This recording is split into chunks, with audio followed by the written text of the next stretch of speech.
India का UPSC, उसकी 2.5 लाख की फीस को हम 7,500 में कर दिए। और सेम बहुत बढ़िया, वेरी गुड। और इंडिया के सबसे बेस्ट टीचर के साथ जो भी हैं वो अपने सब्जेक्ट में उससे बेस्ट इंडिया में कोई नहीं। और इतना के बावजूद ऐसे हम लोग को लगता होगा 7,500 बहुत कम है। एक लड़की ने कहा कि सर शाम वाले बैच को ना मॉर्निंग में कर दीजिए। हम कहे बाबू तो इतना सबके इंडिविजुअल से तो बैच ट्रांसफर नहीं, क्या प्रॉब्लम है? उसने कहा ना शाम में हमको दूसरे के यहाँ बर्तन मांजने जाना होता है। तो हम लोग को लगता है कि जितना ये तकलीफ इससे कई गुना ज्यादा है। और कई बार तो ऐसा लगता है कि वो भी ना ले। एक लड़का बेचारा नदी से बालू निकालता था और वो बालू को भरता था, फिर नाव बालू को किनारे लेके बेचती थी और वो बालू भरता था, उससे मेरी फीस ले आया। हमारा हाथ कांप गया, हम कैसे फीस ले लेंगे यहाँ पर। बहुत बढ़िया। उसी दिन हमने ये प्रण लिया था कि भारत का कोई भी बच्चा उसके सफलता में पैसा उसकी बाधा नहीं बनेगी, चाहे उसको जितना भी पढ़ना रहे यहाँ पर। क्या बात।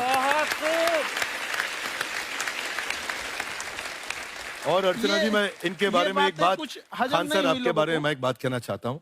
इनका जो स्टार्टअप है ये बूटस्ट्रैप्ड है। अच्छा, मैं साधारण भाषा में बता देता हूँ, ये सेल्फ फंडेड है। इन्होंने अभी तक किसी और से पैसा नहीं लिया है। ये इन्वेस्टर के पैसे से नहीं, इन्होंने खुद इसको बिल्ड किया है। और बल्कि इतना स्ट्रॉन्ग स्टार्टअप है ये कि मैं कहूंगा कि अगर इन्वेस्टर्स को इन्वेस्ट करना हो तो मैं इंडोर्स करता हूँ ऐसे स्टार्टअप्स को।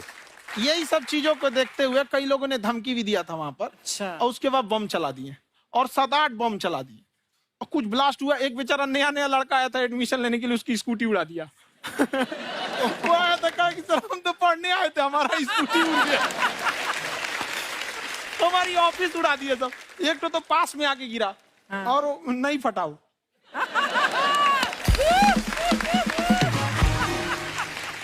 बाद में बहुत सारे लोग धमकियां दिए, लेकिन कहते हैं ना सूरज कितना भी तेज चमक ले समंदर नहीं सुखा सकता। वाह वाह वाह, क्या बात है। मैम एक्चुअली ये फीस कम करने का एक और रीजन है। 2.5 लाख 3 लाख की जो फीस में सब लोग पढ़ाई अफोर्ड नहीं कर पाते। इसलिए वो कुछ ही लोग अफोर्ड कर पाते हैं, तो उनका मेंटल लेवल तो बहुत ऊपर चला जाता है। लेकिन एक पूरे देश का मेंटल लेवल थोड़ा सा स्टेबल नहीं हो पाता। तो जब फीस कम रहेगी तो हर वो लड़का तैयारी करने के लिए आगे आएगा जिसका सपना है देश के लिए कुछ करने का। सीटें लिमिटेड हैं, उन्हें को मिलेगी, लेकिन जिन्हें नहीं मिलेगी उसे मिलेगा देश का एक जिम्मेदार नागरिक। तो इस देश को बदलना। क्या बात है। हम लोग विश्व गुरु कहे जाते थे, क्यों? क्योंकि दुनिया से लोग हमारे यहाँ पढ़ने आए थे। चाइना से ह्वेनसांग आया, फायान आया, आज कोई नहीं आता है। हम लोग का उद्देश्य एक समय आएगा जो फिर आएंगे यहाँ पढ़ने के लिए। क्या बात है।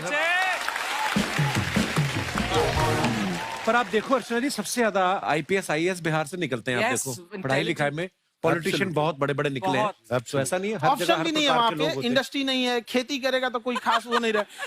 ऑप्शन भी नहीं है, सही बात है। बिहार की मिट्टी में एक चीज है, जिद तो बहुत जबरदस्त है। कुछ भी नहीं रहेगा तो सब कुछ पाने का उसको जिद रहेगा, करके भी दिखा देगा। वहाँ पे कर देंगे हम आपको। विवेक सर, आपके बारे में हमने सुना एक बार आप संन्यास लेने चले गए थे। कौन वापस लेके आया आपको? फिर कहाँ तक पहुंच गए थे आप? नहीं, मैं MBA की पढ़ाई के बाद मैं ये सोचा था कि अपना जीवन भगवान की सेवा में समर्पित कर दूं। अच्छा जी। बहुत साल मैं वृंदावन में रहा था और गुरुकुल में रहा था। अच्छा। और वहाँ सेवा करना, बहुत अच्छी शिक्षा मिली। मैं बोलता हूँ मेरी असली MBA वही थी, मोस्ट ब्यूटीफुल एसोसिएशन। वाह। और मैं वहाँ भगवत गीता पढ़ी, जहाँ मुझे गीता से लगाव हुआ। तो मेरे गुरुजी का आदेश था कि आप भगवत गीता को बिजनेस मैनेजमेंट के साथ जोड़ के देश दुनिया में बताओ। मेरे को लगा बड़ा मुश्किल काम है। मैंने बाद में देखा कि डॉक्टर स्टीफन कोवी, जिनकी किताब है 7 habits of highly effective people, आप सबने पढ़ी होगी।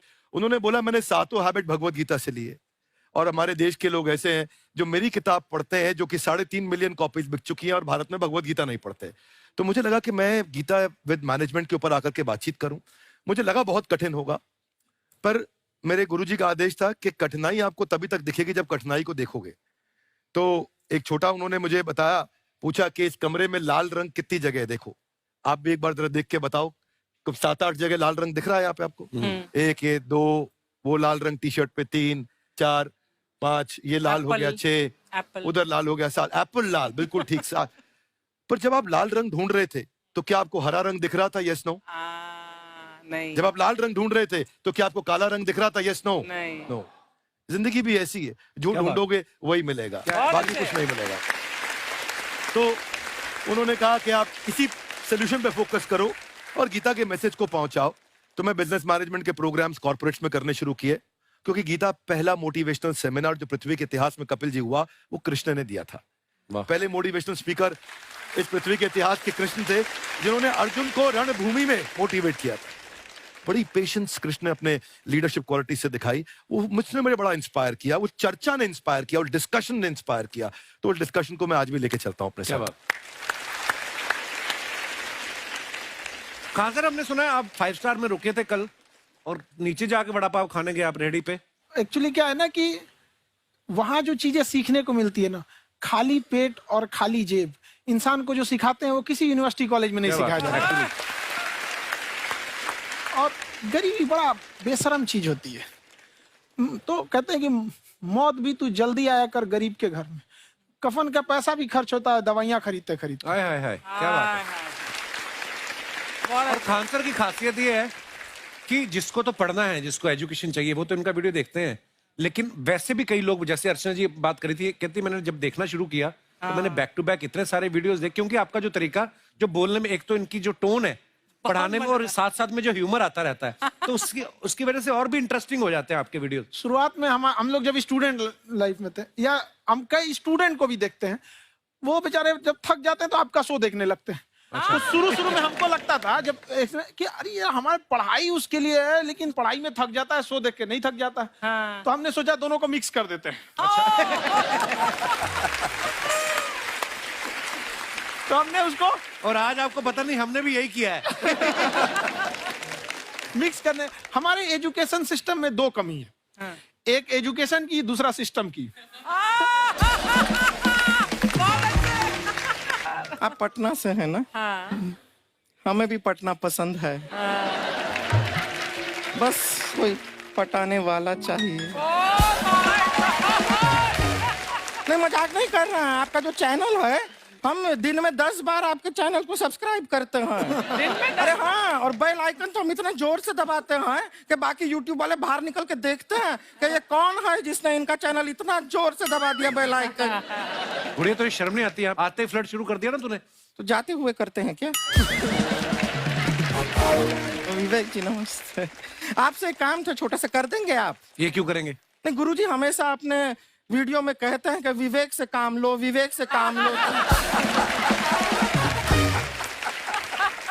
विवेक मतलब दिमाग से काम लो आप। हाँ, तो विवेक जी अपने दिमाग से ही काम लेंगे। बहुत दिमाग है उनके पास। ये देखिए, जो आदमी, आपको मैं बताइए, जो आदमी बिना फिल्म किए कपिल शर्मा शो में आ गया, कितना दिमाग होगा उसके पास। लेकिन एक बात है जिसकी वजह से हम आप तीनों से नाराज हैं। क्यों? क्या बात? हर चीज में मोटिवेट मोटिवेट मोटिवेट क्या होता है? सच कह रहा है, जब भी ये शब्द सुनते हैं हमें लगता है कोई हमें चिढ़ा रहा है। बदल दीजिए ना, खाली मोटिवेट बोलना ही क्यों जरूरी है? कुछ और कीजिए। रोटी वेट, छोटी वेट, पतली वेट, कुछ भी बोलिए, मोटिवेट हटाइए। तो गुड़िया, तू भी एक्सरसाइज किया कर ना, देख डॉक्टर साहब ने कितना वजन कम किया है, तू भी कर ले। ठीक है, फिर मोटिवेट से ही चला लेंगे। लेकिन मोटिवेशन कोई बुरा बात नहीं है। हमारे दादाजी भी वैसे बहुत मोटिवेट करते थे। हाँ, एक बार तो तालाब में डूब रहे थे हमारे दादाजी। हमारे पास रस्सी भी था, ट्यूब भी था, फिर भी हम अपने दादाजी को बचा नहीं पाए। क्यों? क्योंकि हमने उनकी ओर तिनका फेंका ना, वही कहते थे डूबते को तिनका का सहारा काफी। नहीं लगा सहारा, दादाजी बुड़बुड़ बुड़बुड़ बुड़बुड़। गुड़िया, तू क्या करने आई इधर? अरे हाँ, हम क्या करने आए हैं, एक पूछना था सर, खान सर। ये जो हमारा एक चाचा का लड़का है, उसको क्या है, थोड़ा पढ़ाई में प्रॉब्लम हो रहा है। तो 12वीं का पढ़ाई आप उसको अच्छी तरह करवा के 12वीं पास करवा देंगे आप? करवा देंगे, वेरी गुड, बात कर लेते हैं। हाँ, राम सरोवर, देखो हमारा बात हो गया है। ये 10वीं जो तुमसे नहीं दिया जा रहा है वो नहीं देना है।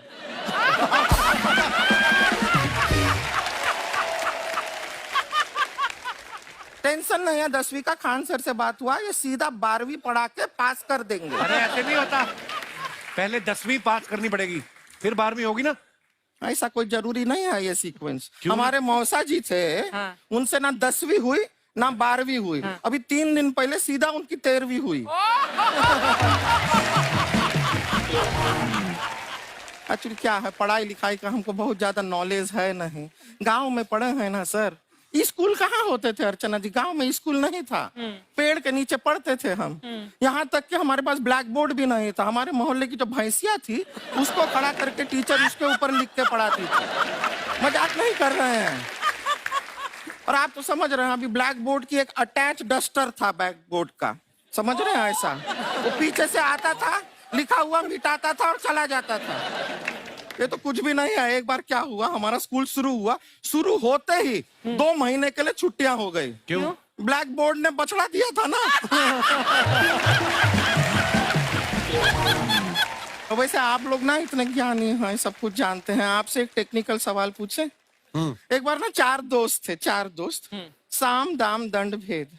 वो डिसाइड करते हैं कि चलो एक गेम खेलते हैं, तो टीम्स बनाते हैं।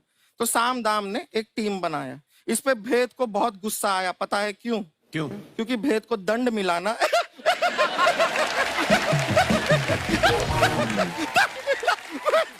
ये सिर्फ हस्ती नहीं है सर, थोड़ा सा पेट्रोल।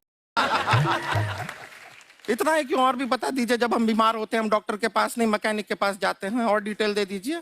ऐसा कुछ नहीं है सर, ये बोलते हैं खाली। लेकिन अभी एक रिक्वेस्ट था सर, हमारा एक भाई है, पुरुषोत्तम नाम है उसका, वो गांव से आया हुआ है।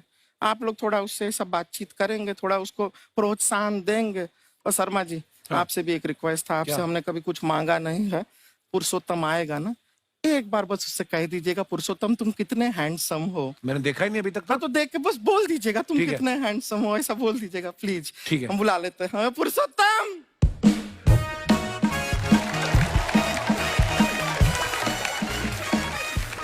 ये पुरुषोत्तम है। वाह, तेरा भाई बड़ा हैंडसम है।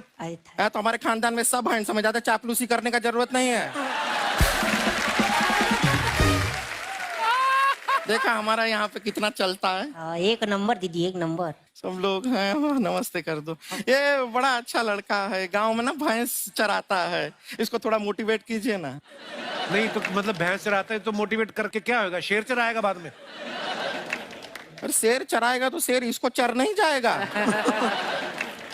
नहीं नहीं, ऐसे हम खाली कह रहे हैं, तुम्हारा चेहरा थोड़ा बकरी जैसा है ना, तो वैसे ये सब बड़े बड़े लोग हैं। इनको बताओ कहा क्या बनना चाहते हो जीवन में आगे? HR। HR? अरे वाह, देखे कोई बड़ा कंपनी में ह्यूमन रिसोर्स का काम करेगा ये। अरे HR मतलब दीदी ऋतिक रोशन। टिनी टिन टिन टिनी टिन टिन। ना जूता पहनने का काम किया करो, जूता खाने का नहीं। काम किया है, कुछ बड़ा किया है लाइफ में? किया ना दीदी, एक बकरी के बच्चे को बड़ा किया है। तो क्या जिराफ बना दिया बकरी के बच्चे को? अरे कुछ अलग किया है। हाँ दीदी, अलग किया है। वही बकरी का बच्चा भैंस का दूध पीने जा रहा है, तो हमने उसको अलग किया है।